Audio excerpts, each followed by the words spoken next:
All right. Hello, SOTA students. It's Jesi Vega here again with your online creative writing class. I'm continuing my series of interviews with writers today with my friend Margot Crowley. She is a novelist, a TV writer, and a writer instructor living in Los Angeles. And she's going to talk to us today not only about her own writing, but also her perspective as another writing teacher. So, Margot, welcome.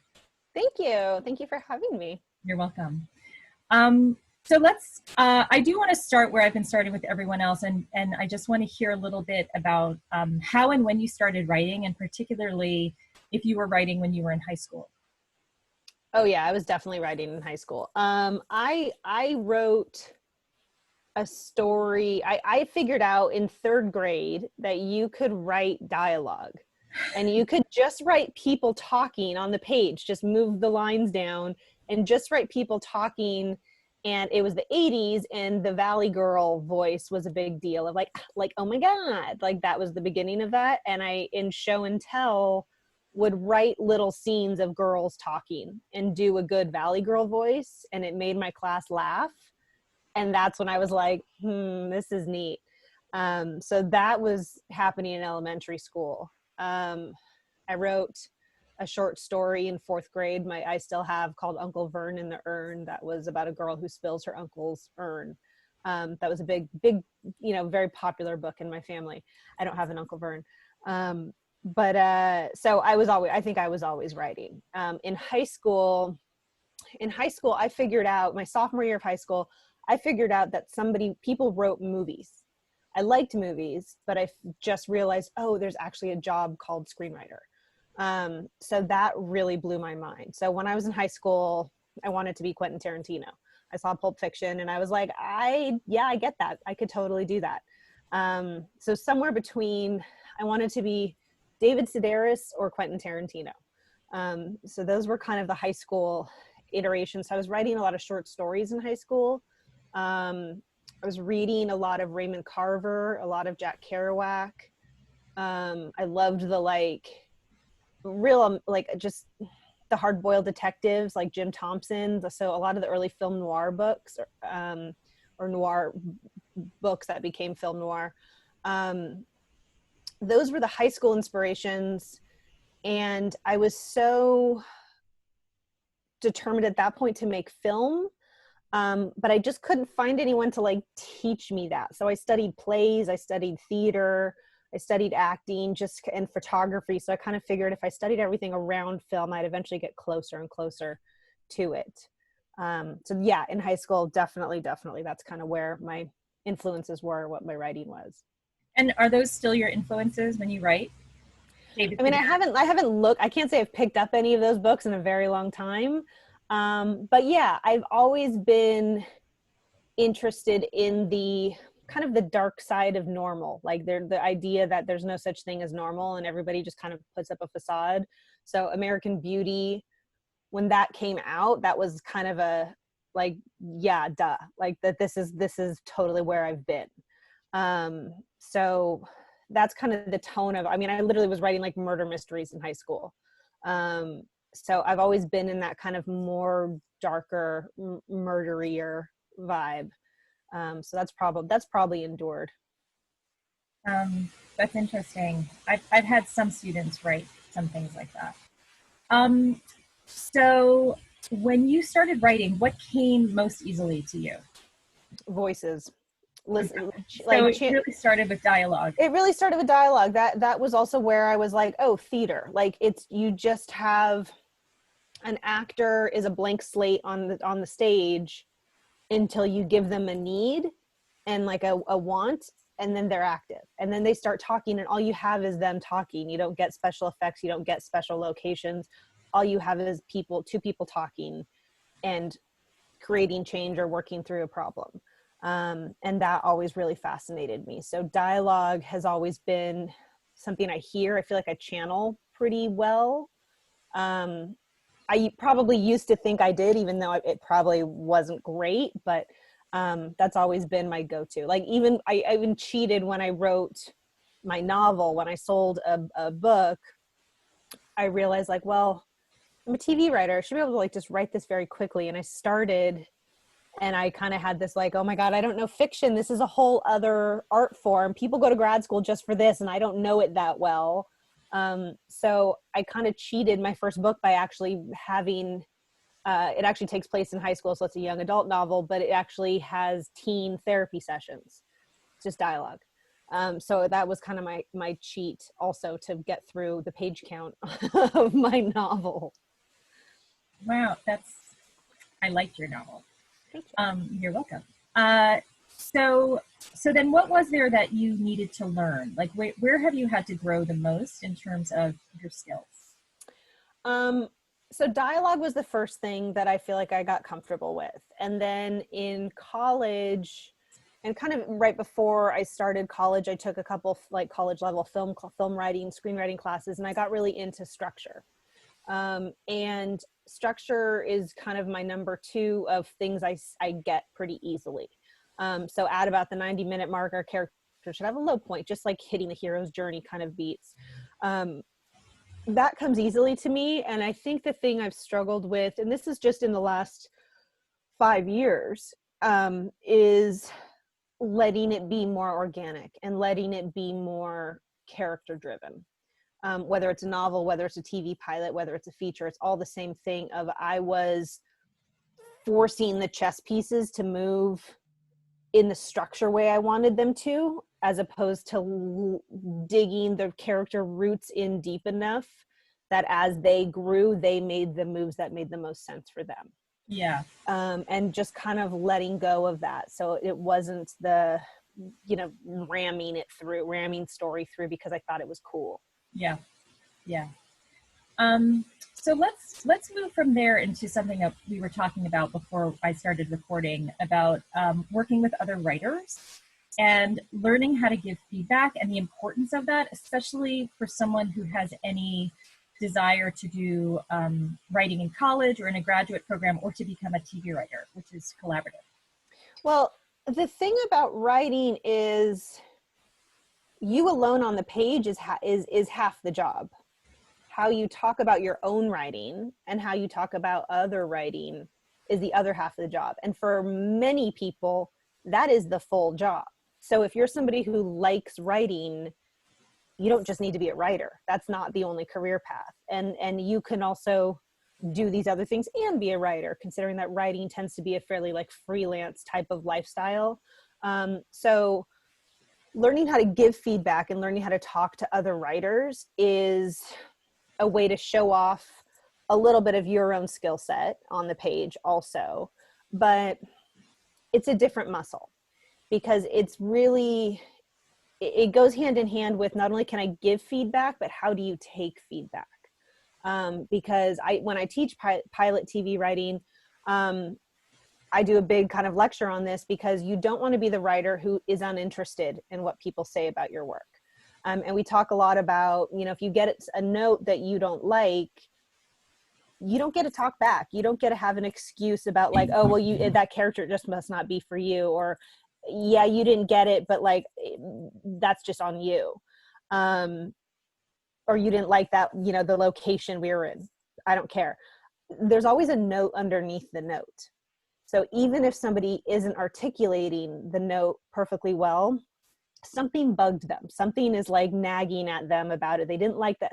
I mean, I've had executives who are professional people who give notes who are like, yeah, I just didn't like this character.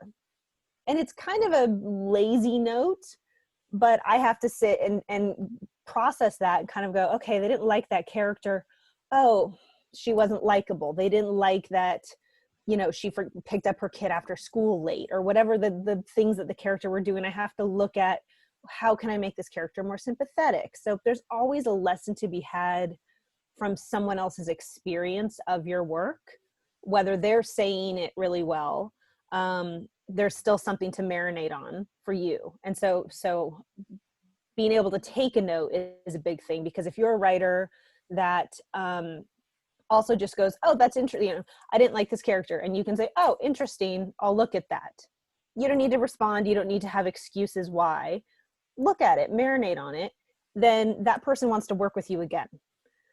If you're the person that's like, that's your problem, they're not calling you back for the next round. They don't want to keep working with somebody who isn't open to the collaboration.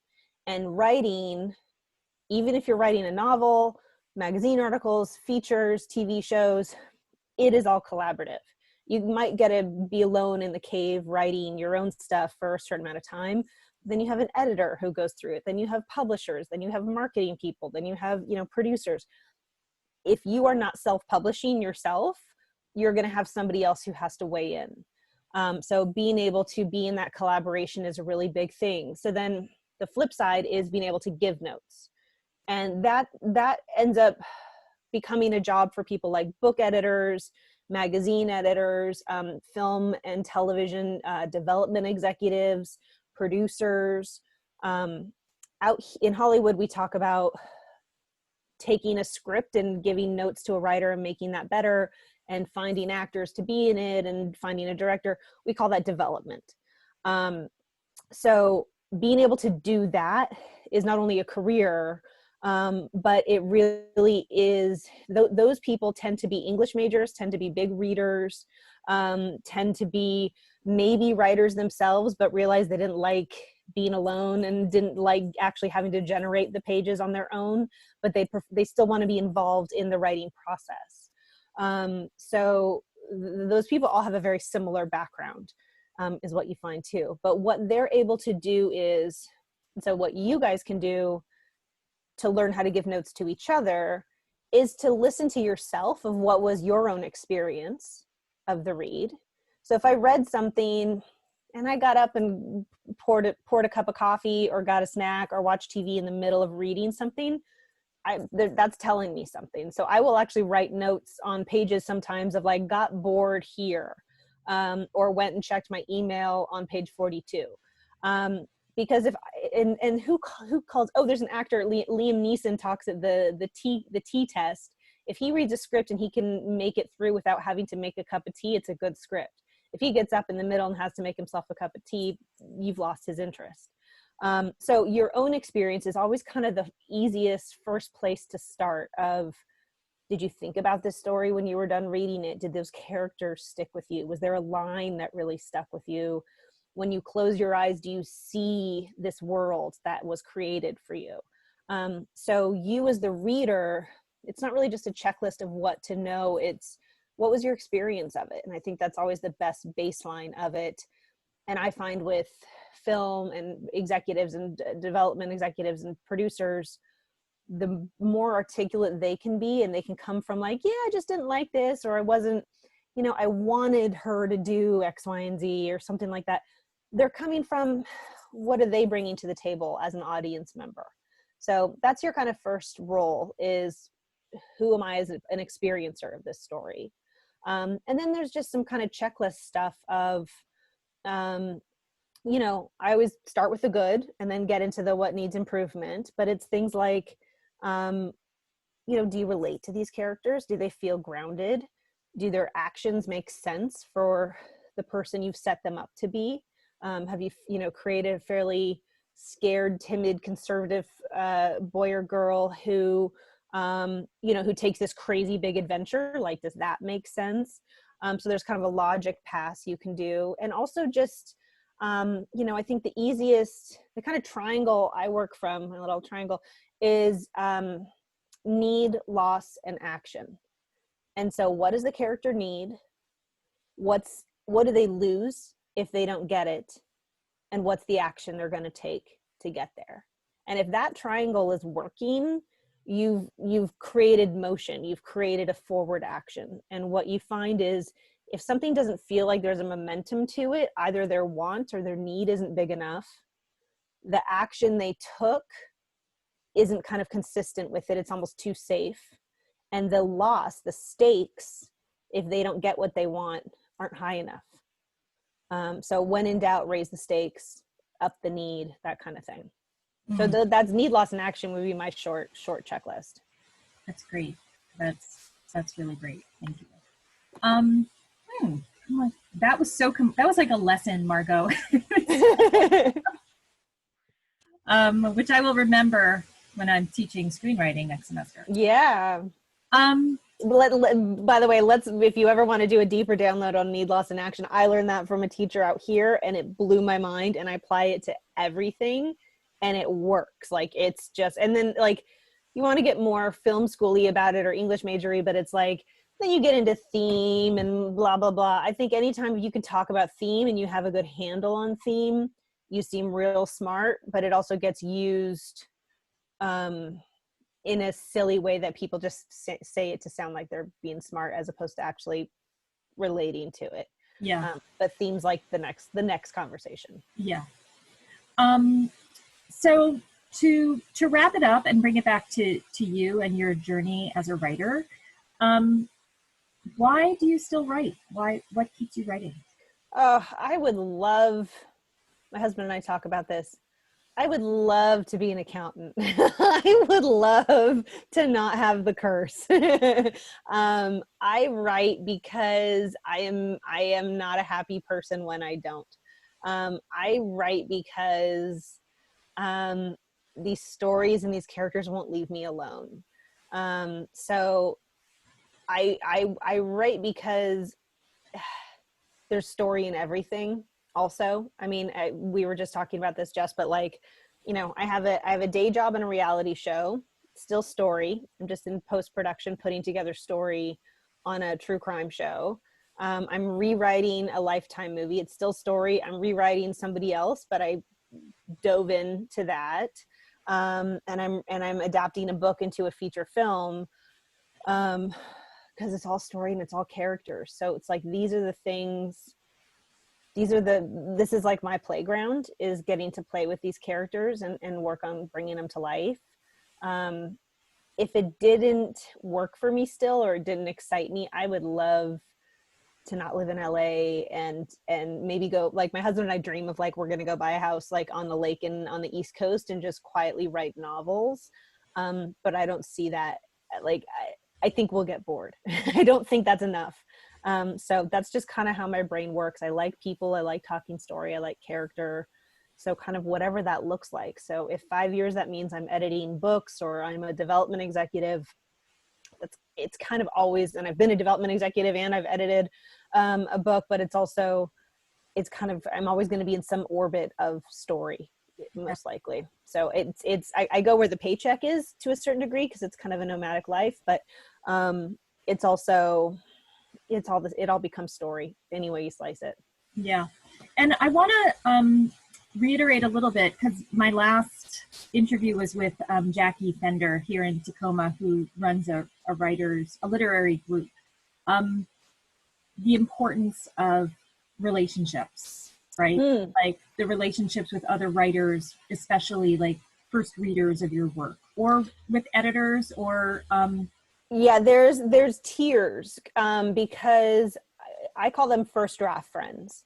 So who can you show your work to that's a safe person, who will love you no matter what, who knows you at your best, but who also, I mean, it's like having a very good, like, it's your best friend, somebody who knows you at your worst and gives you the space to sometimes be a spaz or be a bitch or whatever your thing is, but they can see work that maybe isn't ready and be able to know who you are enough that they can help pull what your intention is. I have a very good friend who read a script of mine, and she's a very high level, she's like 5 levels literally above me on the writer pay scale. And she read a script of mine a couple years ago, and very sweetly she just said, well, what are you trying to say with this?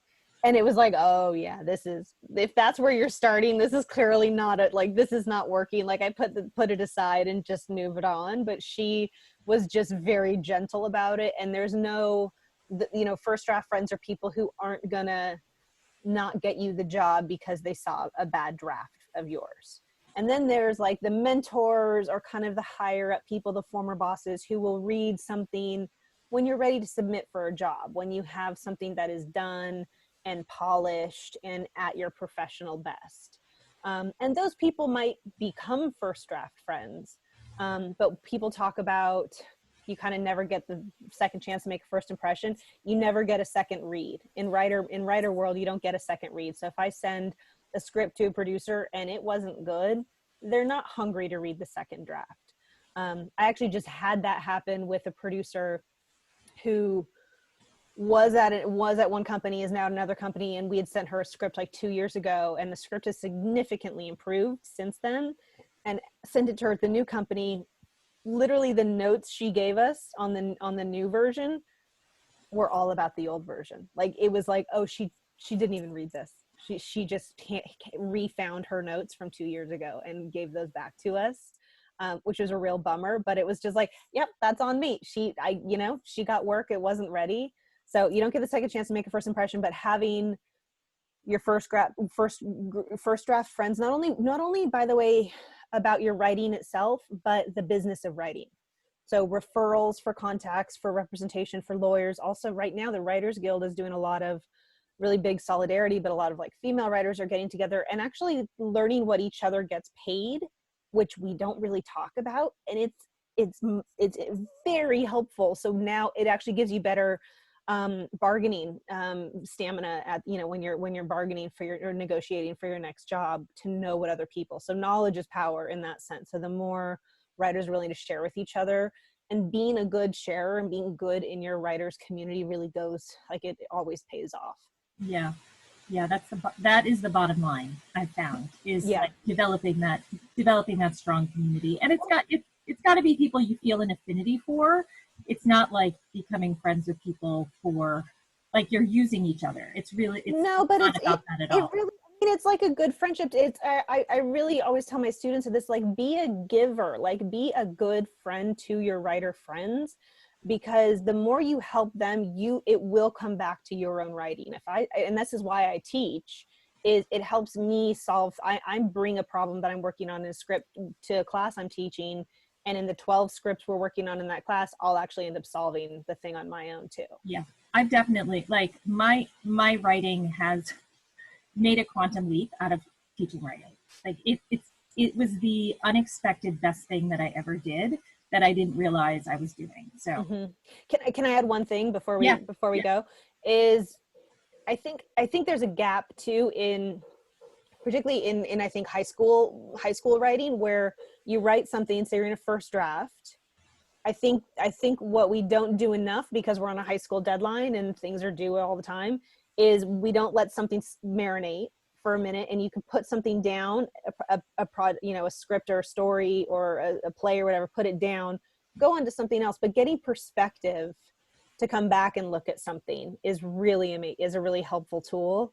But then how you talk to other people about their writing is how, if you have the perspective for your own thing, you can come in and look at your own work with a little bit more perspective, and the beauty of fresh eyes. Because when you've burnt out your fresh eyes on a project, you just can't see the problems. You just kind of get those like horse blinders. You just can't see your own problems with your work. So the ability to go back in and be your own instructor and your own note person on how would you note your own writing, that is how you get to start making into a good second draft. And so I really believe second draft is where writing really is rewriting.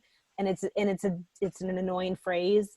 But I really think that's where the professionals come out to play. That's if this is your career, that's where you marinate. That's where you live, is in that rewriting place. Yeah. I feel like that's where, the talent goes into the first draft and the skill goes into the other drafts. That's a great distinction. Exactly.